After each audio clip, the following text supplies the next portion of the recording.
major league pitchers that pitched at Vanderbilt, Walker Buehler and Sonny Gray and David Price. And the list goes on. And now the next great one here is Jack Leiter. You will hear his name called very early in the draft. Dad Al looks on. A 19-year major league veteran in Al Leiter.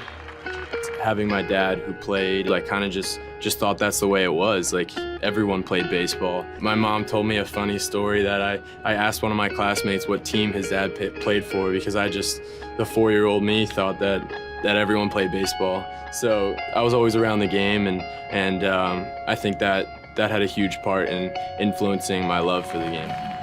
Call your shot. Dude, you pulled your head out just like Posey was doing. I think back up to like when you were youth baseball, that little guy batting 7th, 8th, or 9th, not pitching. Here we are at Vanderbilt, one of the top programs, if not the top baseball program in the country. Were you ever worried about the process and can I pitch and play at Vanderbilt? I don't think I was worried. I kind of think the dream doesn't go away until it's right in front of you and you see that it's not a reality. And hearing from you that you were a late grower and kind of just expecting that, I knew I had a good arm for my size and just continue to work and see how far it could take me. Jack's recruitment was very interesting because Al had been on campus. I think his daughter was about to come here, and he came down, he said hello, and Jack was with him. And he said, hey, I know he looks small right now, but just save him a spot. I think he's gonna be pretty good. We all went out to dinner one night, and Al asked some very pointed questions. Because my kid, if he comes to a place like this, is he ever gonna get on the field? And I said, I can't guarantee that. He's gonna do whatever he's capable of doing. And Al said, yeah, but you've got 16, 17, 18 pitchers. I said, that's right.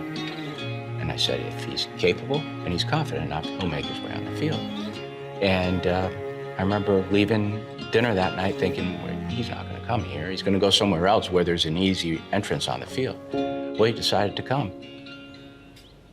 When you got here, I'll be honest, like, okay, look at, they have, 19 guys and there's all these pitchers and boy, I hope my son pitches and all that.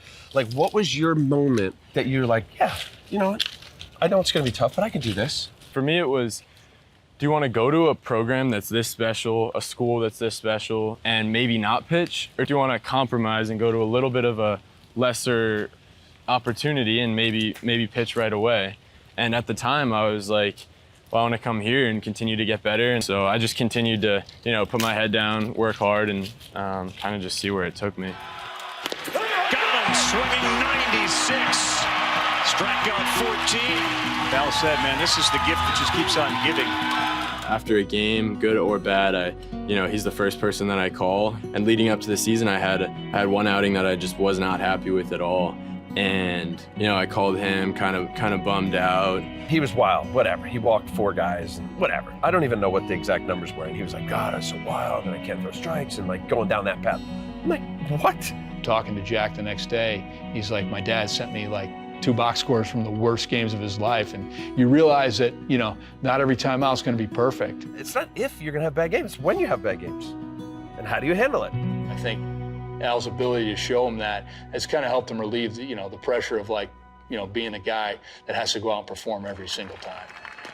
Swing and a miss. Strikeout number 14. No hits through 8 for Leiter.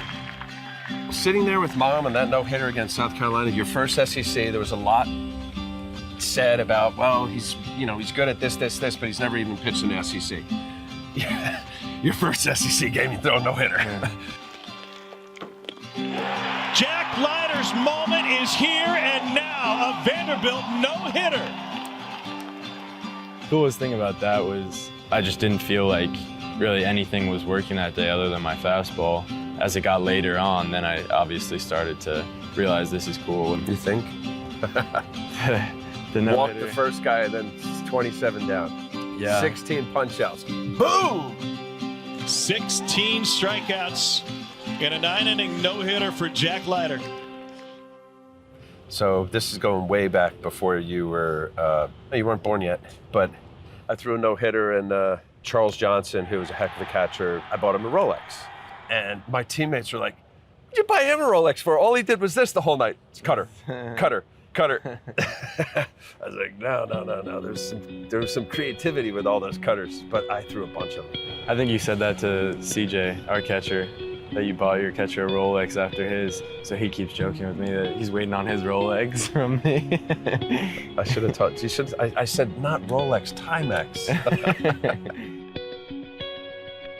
As your dad, to watch you pitch here, Vanderbilt or the SEC, and all the stuff that I did, and I did some cool things.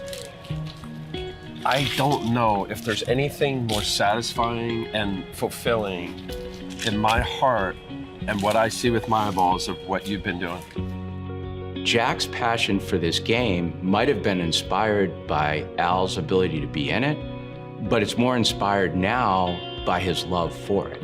I think Jack is his own guy. I really do. I think, he's got a great relationship with his dad. I think it's pitching coach, but I think it's dad first. There's so many other facets of who you are, and you know this, of how much I'm proud of you and I love you. It's been amazing to watch you do this at Vanderbilt.